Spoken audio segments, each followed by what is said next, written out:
So thanks very much for the invitation. I'm excited to show you some very preliminary research. So we just finished cleaning the data with a large survey we did. We collected over 1,000 participants participate in this hour-and-a-half long experiment.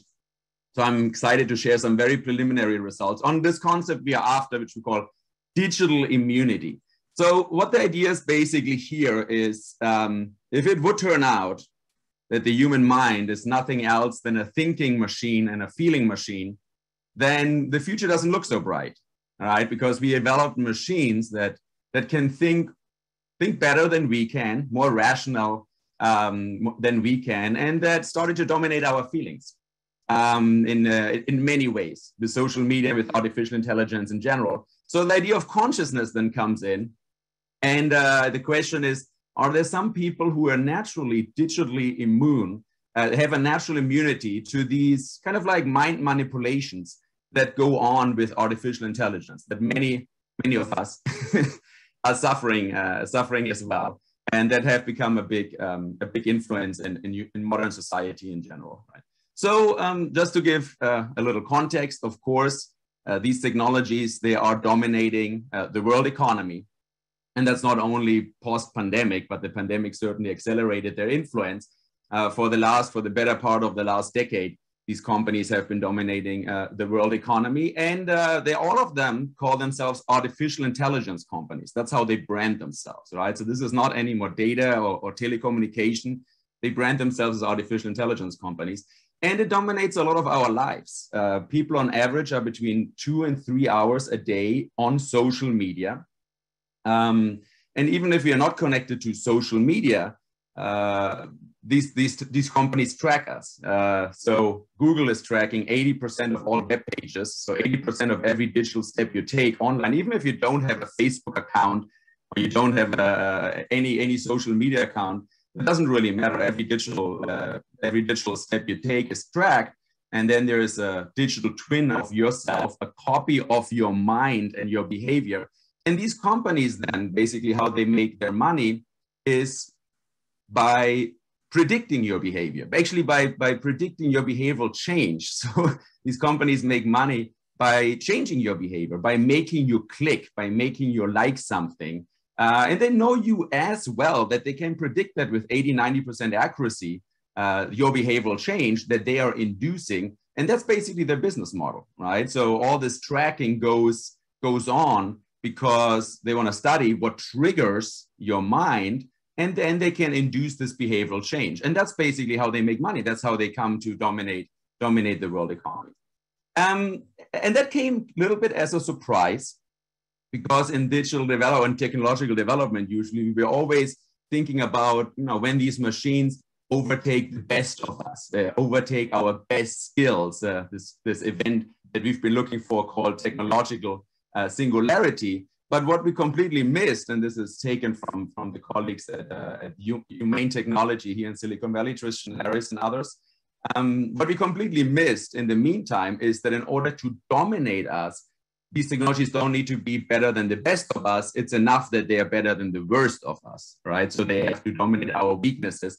And that wasn't by design. I mean, these technology companies didn't go out and try to dominate us. What they did is just blind A/B testing, and artificial intelligence, machine learning found, if they found our triggers, if they found our shadows, and they dog on to that, they can just predict our behavior better. It's just easier to manipulate your weaknesses in order to predict your behavior, because that's how they make their money, changing your behavior and predictably.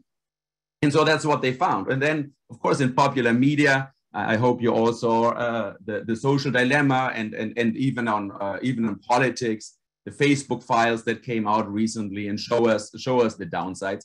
One of my favorite books is from an interface programmer called Chris Nodder, who basically showed us how these persuasive technologies work.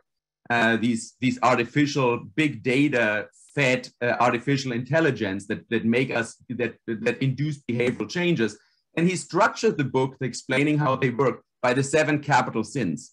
It worked out beautifully. So pride, sloth, gluttony, anger, envy, lust, and greed, and says, well, if you want to predict behavioral change with people, that's basically what these technologies do.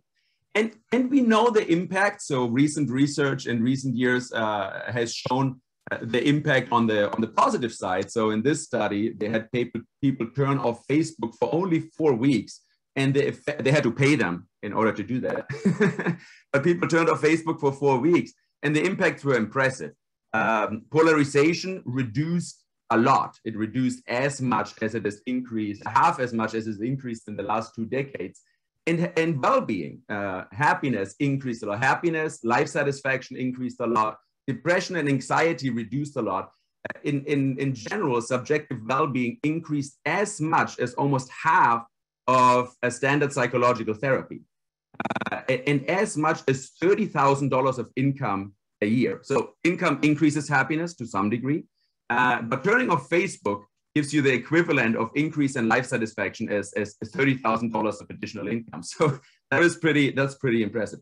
Now, all of these persuasive technology that try to kind of like brainwash us, they came with a good intent. So if you go back to the Stanford Persuasive Technology Lab, where many of these things came out, the Instagram people and also the humane tech people on the other side in Silicon Valley, studied their very ethical approaches, basically.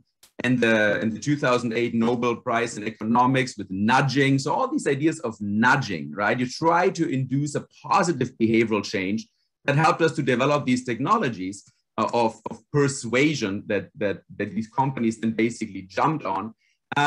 But you can also bring that to an extreme. And there are other bestsellers around here in Silicon Valley.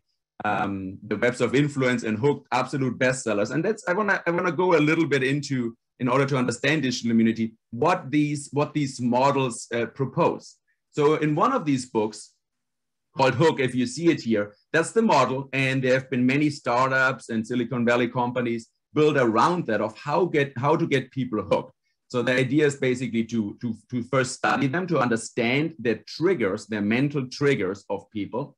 And then when you have internal or external triggers, which is most easy, you get to know their shadow sides, right? What gets them upset. And then you induce an action with a variable reward, you get them invested. And then at the end, I mean, I really have your attention in the attention economy if I get you addicted.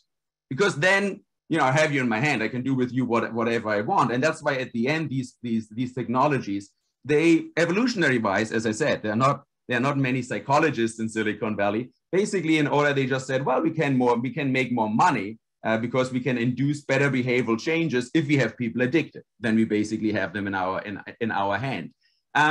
And these models, one of the important things, if you think about the trigger and the actions here, and this is a literal quote from this book, is to initiate an action.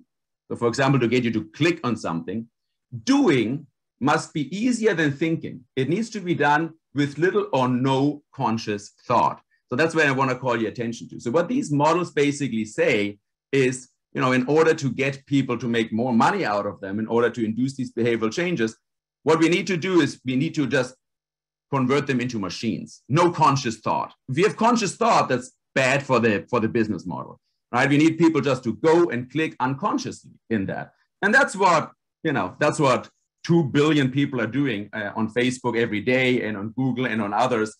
So 2 or 3 hours a day, people are there, unconscious thought, basically clicking through, right? So these technologies have the upper hand. And that sounds a little bit, there is a legal term actually, which is called volitional impairment.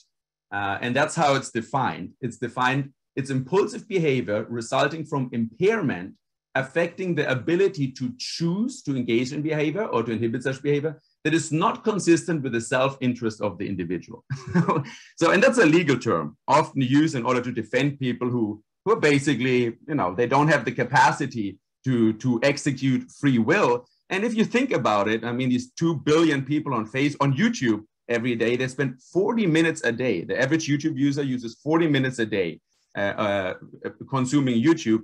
The idea is here to basically make them volitionally impaired.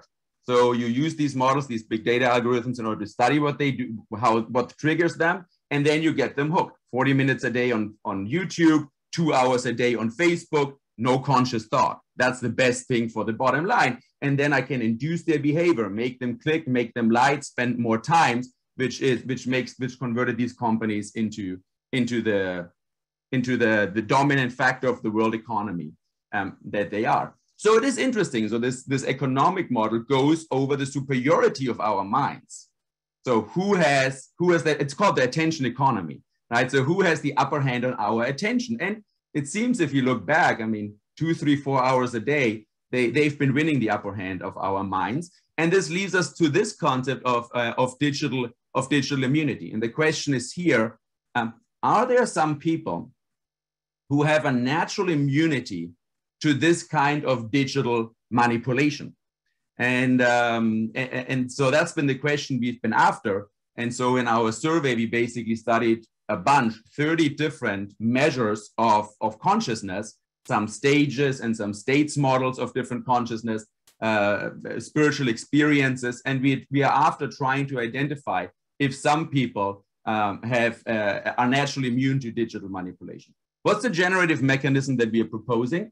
Well, the general mechanism is that we assume in the anthroposphere that there would be free will at the end, because that's what these machines try to eliminate. They try to eliminate human choice. And one of the general mechanisms, I think, that best explains it, I found in Mays, it's an article from the 60s, the psychological basis of freedom, a very nice little article. And he defines freedom, human choice, freedom, which what these artificial intelligence algorithms try to eliminate, like that. He said, I would define mental health as the capacity to be aware of the gap between stimulus and response, together with the capacity to use this gap constructively. So what these persuasive technologies are aiming to do, they try to eliminate the space, the gap between stimulus and response.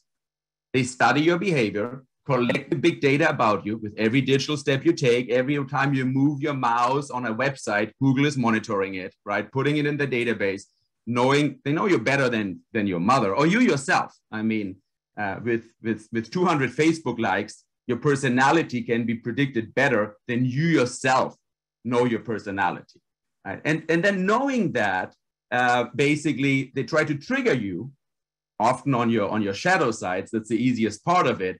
Try to trigger you in order to, induce a behavioral change, because that's what they sell. They sell predictable behavioral changes. And with that, they try to eliminate the gap between stimulus and response. Freedom, on the other hand, is the individual's capacity to know that he is the determined, to pause between stimulus and response, and thus throw his weights, however slightly it may be, on the side of one particular response among several possible ones. So freedom would be the opposite of what persuasive digital technologies are trying to do, right? So it would give the power back to the human. This concept has been popularized by other famous authors like Covey. It's more like a pop science thing. And he formulates it this way. There's a gap or a space between stimulus and response, and that the key to both our growth and our happiness is to use that gap constructively. So trying to conceptualize this power between stimulus and response led us to this conceptualizations of consciousness. And in general, it has one of the scientific definitions that we work on more is kind of like a meta awareness of the mind. So you would need that in order to honor this, in order to be in control between stimulus and response. That's a mind thing. Then your consciousness needs to be meta aware of what's going on there. It's very in line with Sartre's famous definitions of the transcendence of the ego, right? The consciousness that says I think is precisely not the consciousness that thinks. That means you need to observe, you need to be witness of the thinker, of what's going on in your mind with your thoughts and with your emotions. For my students, I often use the two different catchphrases. One says, in order to teach them what this level of consciousness is that is required in order to be back in control in social media, I use these two: stop, right? So I make them stop, take a breath, observe what's going on in social media. Why is this YouTube video playing? Why is this other one not playing? What are you seeing on Facebook? Well, and then you proceed. And before you act on social media, wait and think about, why am I talking? So these are the two kind of like that in order not to make it too intellectual with Sartre and other more higher levels of consciousness. That's how I explain. That's actually for students, for undergraduate students, that's what they need. You know, when you're completely in the social media fabric, just if you just stop and observe your thoughts, observe the content of your mind in that moment, and ask yourself, what am I doing actually here? Then you're already having a first glimpse of a higher stage of meta-awareness. So that's the generative mechanism. The generative mechanism for digital immunity that we hypothesize theoretically is this kind of like people who have the capacity to be, well, on higher stages of consciousness would be non-attached to their mind, that basically can observe their mind and their emotions and see like, well, that's going on here. And of course, if you transcended your mind, if you're on that level of consciousness, then being immune to digital manipulations with your mind is kind of actually, that's the lower hanging fruit. So it's the goal of transcending your own mind is on a higher level, in a Maslowian sense of self-transcendence on the higher stages of Maslow's hierarchy. All right, so that's what we did then. So we set up this study.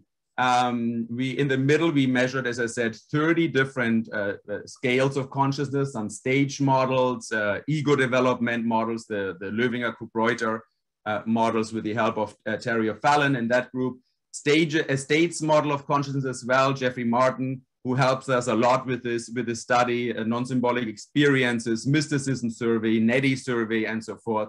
So we measured them here in the middle. Then we made people that was the first, let's say, 45 minutes of our survey, measuring that. And then for the other 45 minutes of the survey, we made people go through normal social media hell. we created some mock social media environments, and we studied a bunch of different digital harms. And the idea is to see if there are some people who are digitally immune naturally, be it to mental health issues, be it to economic manipulation or to misinformation and fake news. So these are the three biggest areas that we studied. Together with, there are 3 PhD students on this study as well. And we collaborate, as I said, both with Jeffrey Martin and with the group of Stages International, Tom Murray and Terry O'Fallon. So for this group, the stages of the consciousness measures might be most interesting. And they fall basically in 3 groups. One is the stages models, as I said, ego development, like Löwinger and Kupreuter. Then states models, what Maslow famously called peak or high plateau experiences. And then a bunch of correlates, what we would expect to be correlates with higher stages of consciousness or with higher levels of consciousness. And the good thing here is that they are statistically very solid. So these are gold standards of psychological measurement, satisfaction of life, mindfulness, rumination, self-compassion, and so forth. So we know that these statistical measures really work, and they are very respected in the literature. And we would say that things like gratitude or self-compassion might correlate with people who are on higher levels of consciousness. So these are the 3 different independent variables that we collected here with people.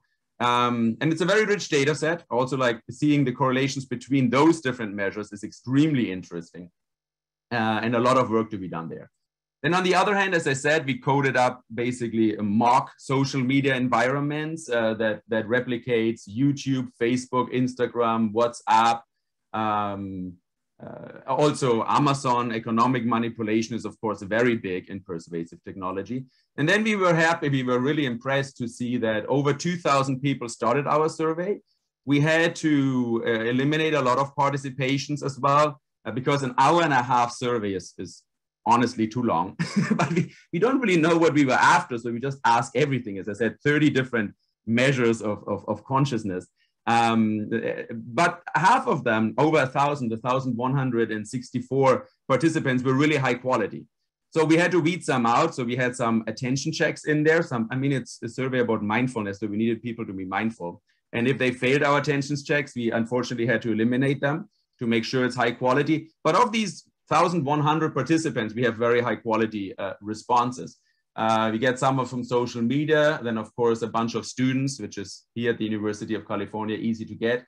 panels and surveys. And then this is Jeffrey's meditation groups, which is fantastic. We got 250 participants from there. Some psychedelic groups as well, and other meditation groups. So a population that is a little bit skewed towards meditators, psychedelics, much more than we usually have in society, but we try to do that in order to reach people that operate on a different level of consciousness and to see how they interact with these digital mind manipulations from persuasive technology. So how did we do that? We set up a lot of randomized controlled trials. So we try to be do a really good job to see that we can also cause the effect. So that's not only observational, it's also causal. For example, we showed them the same video, but we had two different voiceovers. One is an original video that is very dramatic and a lot of emotions and a lot of, also negative emotions. And then we did a really boring read over the same video. We showed 50% of the group the one video, 50% of the group the other one. And you can see that actually the aroused video, the one with a lot of negative emotion, got shared and got liked much more by people. And we can now say we caused this, right? Because we manipulated with a randomized controlled trial. And you can see that also in the meditation groups and spiritual groups. You can see the effects, they are smaller already here, but you can see a clear effect. And also with economic manipulation, for example, an economic manipulation, which is, that's really 1930s, just showing the same product and then say, oh, it costs $5, it costs $4.99. I mean, really, the difference is here one cent, but you can see that, people say like, oh, the $5 one, that is really expensive product. And in the control group, the $4.99, they say, oh, the $4.99, no, that's really a cheap product, right? So we can also say with this economic manipulation, we're really causing the difference. Same as with fear and anxiety, just to give you some examples about our manipulations. We showed people a really boring WHO video on COVID-19. Really, the World Health Organization explaining COVID-19. It doesn't get much more boring. And then we had some people that we ourselves created some fake social media content with people just talking about COVID and inducing some fear about the vaccine or about infecting others or about infecting themselves. And you can see like the fear and anxiety went through the roof, also with our meditation groups and spiritual groups. And we caused this fear. That means in a 30-second video, we could really freak people out as compared to the control group, which also talked about COVID, but that didn't induce the fear. So we showed these kind of like inducements of mental emergencies. And we are proud that we can really now say we can cause that. It's a causal link. All right, so what did we find? For example, if you see one of the indicators of consciousness, I don't know if you know it from Bootlein, the non-dual embodiment thematic inventory. Jeffrey also uses it a lot. And in a recent study, they used it also on several interventions. Very nice scale, and we find some strong effects with it. So on this side, we have here the induced fear. So that's the fear we induced into people. And on this side, we have the non-dual embodiment, and you see a clear negative correlation, a pretty strong correlation that shows that people who are higher on the NEDI score, on the non-dual embodiment inventory that operate on higher states of consciousness, supposedly, have less an effect. We could induce fear much less with them. And there are other, self-compassion as well works actually stronger. And self-compassion is an indicator that we find, that we hypothesize is a correlate with higher states of consciousness, and self-compassion has a big effect. And that's a gold standard scale in the psychological literature. Same as with envy and resentment. You can see here the effects of envy and resentment, or of shame, of depression. You can see a clear negative correlation with people. That means people who score higher on these consciousness scales, we could induce less shame and depression and less envy and resentment. Or basically people have less envy and resentment, less shame and depression in general. So we went through our different indicators. Some have bigger effects, some have smaller effects. Psychedelic consumption didn't have such a big effect. Education actually also, you also have to check the normal things like education and age. Age has a big effect on these, big negative effect on these downsides, which is good news for the rest of us, right?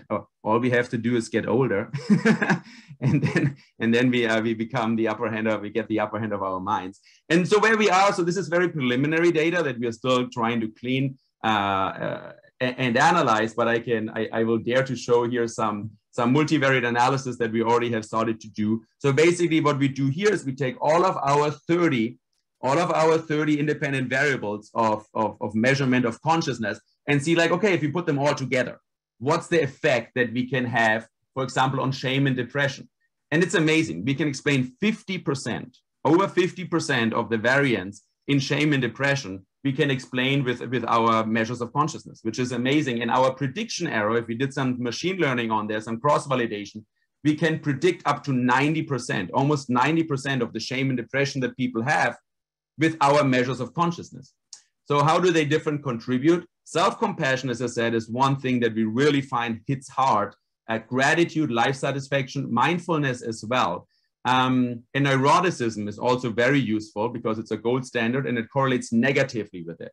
So, you know, it correlates negatively with digital immunity. So the more neurotic people are, the less they are immune to these kind of mental manipulations. Mysticism, you know, many of you probably know Ralph Hood's mysticism index. We find something very funny with it. It also correlates negatively with it. And that has shown up with many different issues that we studied, many different digital harms that we studied. So mysticism is really a funny thing. I don't really understand yet what it measures, but it measures something really not intuitive because it correlates positively with mental harms, which is an interesting thing. Social comparison as well, like we can see here, it's negatively correlated. Again, here we can explain 50% of social comparison. Social comparison is a mental harm. Actually, depression comes a lot from social comparison. If you compare yourself with others a lot, and we with our consciousness measures, again, we can explain 50% of the variance of social comparison, and we can predict it up to 90%. Self-compassion again hits hard. Age, the non-duality, non-symbolic experiences, that's Jeffrey Martin's measure, also explains a lot of it. Mindfulness, and again, mysticism correlates negatively with it. Funny, don't really understand it yet. With regard to misinformation and fake news, we don't find any effect. That means what we are starting to understand is people on higher stages of consciousness fall as much or sometimes even more for fake news and misinformation as other people, very young students, for example. So there's something here with regard to confirmation bias and misinformation and so forth. So in my last minute, what I want to show you is, and we can explain very little of it. So for example, gullibility and credulity, we can explain very little of the variance with our consciousness measures. So being on high stages of consciousness or on higher levels of consciousness solves some problems, especially with regard to social comparison, with regard to mental health, but it doesn't solve all the digital manipulations. So for fake news, for example, or also for economic manipulation, people on higher stages of consciousness, just because some people might be more spiritually awakened, doesn't save them, it seems, from misinformation or from economic manipulation, which is something very interesting. And there we're digging in further. Of course, what we're trying to do at the end with our 30 independent variables and our about 30 digital harms, we are trying to identify this concept that we call digital immunity. And we're doing currently some machine learning on that. And in order to identify which of these measures correlate with which kind of digital harms. And these are like some first results, and the results actually, I'm very impressed by it. We can explain up to 80%. So up to 80% of mental harms and manipulations that can be induced by digital media can be explained by different measures of consciousness. And we're creating some latent variables here right now. 3 of them, and I will run there very quickly. We don't understand them yet, but that's where we're after, right? But it seems like there's some kind of mental stability that helps people. There's some kind of fluidity in internal and external non-dual representations that seems to help or sometimes hinder people. And there is some sophistication in the perspective taking that people develop that also helps them to become more immune to digital harms. All right, with that, I'm finishing here, and you can find me online as well. And I would be very happy to continue this conversation and go more deeper into it, since we run out of time for questions here. So please contact me, and we continue the dialogue on the sideline then. Thank you very much.